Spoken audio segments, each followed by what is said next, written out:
তো ম্যাডাম আজকে চলে এসেছে আমাদের শ্যামল মোবাইল চৌরঙ্গি মোড় ব্রাঞ্চে। তো ম্যাম একটি ফোন পারচেস করে নিলেন। তো ম্যামকে জিজ্ঞাসা করবো, ম্যাম কেমন লাগছে আপনার? ফোনটা কিনে খুব ভালো লেগেছে।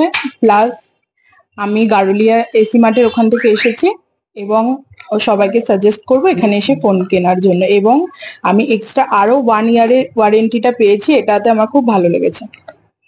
তো ম্যাম শ্যামল মোবাইল থেকে আপনি আগে কখনো ফোন কিনেছেন? এর আগে আমি কিনিনি, তবে আমার বাড়ি থেকে কিনেছে। আচ্ছা, তো আপনি ফার্স্ট টাইম কিনলেন। তো আপনি ফার্স্ট টাইম কিনে কেমন এক্সপিরিয়েন্স করছেন? খুব ভালো লাগলো এবং অনেক অন্য কাউকে বলবো এখানে এসে ফোন আরো কেনার জন্য। শ্যামনগরে তো অনেক মোবাইলের দোকান আছে, তা আপনি শ্যামল মোবাইলে কেন আসলেন? কারণ এখানে আমার ভালো লেগেছে, এর আগেও আমার বাড়ি থেকে ফোন কিনেছে, এই কারণে আমারও এটা বেটার মনে হলো। তো ম্যাম তো কাউকে সাজেস্ট করবেন হ্যাঁ, ফ্যামিলি মেম্বার নিশ্চয়ই বা বন্ধুকে আসার জন্য শ্যামল মোবাইলে? নিশ্চয়ই নিশ্চয়ই। Okay ma'am, thank you. আবার আসবেন। ওকে, নিশ্চয়ই।